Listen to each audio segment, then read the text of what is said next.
So you actually believed GUSO was free? You genuinely thought WWE would let one of their most emotionally compelling stories have a happy ending? Think again. Because Roman Reigns just made a move on Raw that exposes the ugly truth: GUSO was never liberated. He was just on a leash that got temporarily longer. And now, the tribal chief is yanking that chain so hard, it might snap G's neck in the process. Let me be brutally honest about what we witnessed. When GUSO returned to Raw, fans celebrated like it was a liberation story. The abused family member finally breaking free from his manipulative cousin. The underdog finding his own identity. The feel-good moment wrestling desperately needed. But if you actually believe WWE was going to let that story breathe, you don't understand how this company operates. They don't do liberation narratives. They do manipulation, control, and psychological torture disguised as family drama. Roman Reigns' recent actions suggest something that should terrify every GUSO fan: the tribal chief isn't done with his cousin. Not even close. In fact, there's mounting evidence that Roman is actively orchestrating circumstances that will force G back into the darkness he fought so hard to escape.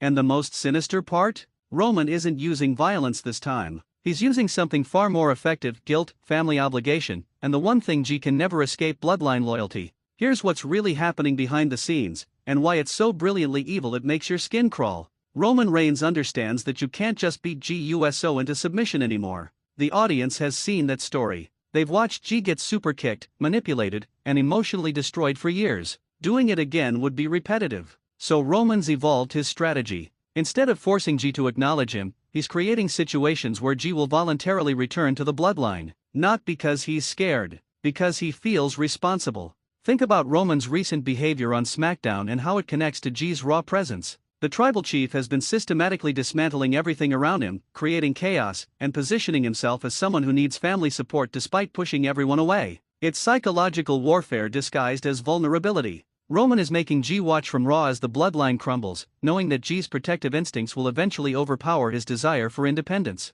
But here's where it gets truly diabolical. Roman isn't just trying to bring G back to the bloodline. He's engineering circumstances that will force G to turn heel in the process. Not the sympathetic, reluctant heel G was before. We're talking full villain turn. The kind of heel turn that burns every bridge G built with the WWE Universe. The kind that makes fans who cheered his liberation story feel betrayed and angry. How is Roman accomplishing this? By putting G in impossible situations where the only way to protect family is to become the monster he swore he'd never be again. It's manipulation at the Grandmaster level. Roman knows that G's greatest strength, his loyalty, is also his greatest weakness. And he's exploiting that weakness with surgical precision. Look at the timeline and tell me this isn't calculated. G moves to Raw, starts building positive momentum, connecting with fans, establishing himself as a babyface the audience genuinely supports. Meanwhile, on SmackDown, Roman's empire shows cracks. Solo Siko's rising, Jimmy's torn, the bloodlines fracturing, and Roman?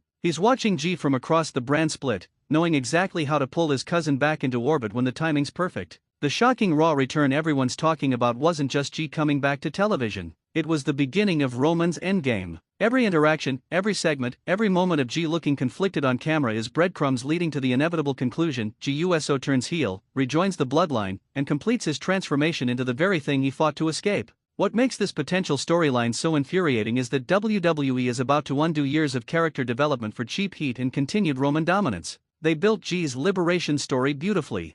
Fans invested emotionally in his journey from abuse victim to independent star. And now, WWE's preparing to tell those fans that freedom was an illusion, that you can never truly escape your family's toxicity, that abuse victims always return to their abusers. It's not just bad storytelling, it's psychologically damaging messaging. But WWE doesn't care about that, do they? They care about keeping Roman Reigns strong. They care about maintaining the bloodline as their top storyline regardless of how repetitive it becomes. They care about shock value over substance. So they'll sacrifice G's character development, they'll undermine his babyface momentum, and they'll turn him heel because it serves Roman's narrative. Not because it makes sense for G. Because it benefits the tribal chief. Let's talk about what this heel turn might actually look like, because the specifics matter. Based on current trajectories and backstage reports, WWE is likely building toward a scenario where G is forced to choose between helping Roman or watching his family destroy itself. Maybe Jimmy gets hurt. Maybe Solo goes too far.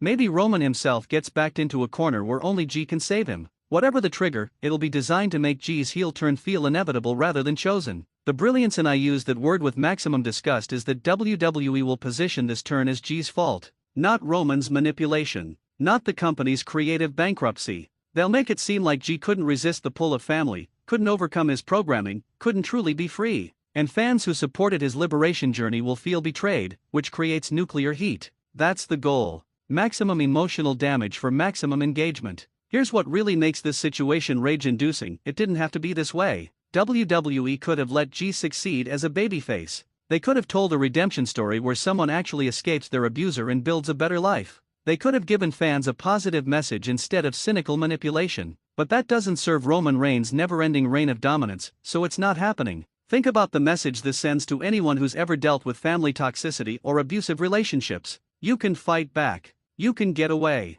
You can start fresh. But eventually, your abuser will find a way to drag you back. Family obligation will overpower personal well-being. The cycle continues forever. Is that really what WWE wants to say? Because that's exactly what a GUSO heel turn says, whether they intend it or not. The Raw return that everyone celebrated might actually be the beginning of G's darkest chapter. Not because he's choosing darkness, but because Roman Reigns is systematically eliminating every other option. That's not storytelling. That's creative hostage-taking. WWE is holding G's character development ransom to service Roman's storyline, and their betting fans will be too emotionally invested to stop watching. And you know what the worst part is? It's probably going to work. Fans will hate-watch the heel turn. They'll argue in comments sections. They'll create engagement metrics that justify WWE's decision. The company will point to social media numbers and claim success, completely ignoring that they've destroyed a beloved character's journey for temporary buzz. It's the WWE playbook: sacrifice long-term storytelling for short-term attention. But let's dig deeper into Roman's psychology here, because understanding his character is key to understanding why this is happening. The tribal chief doesn't just want family loyalty.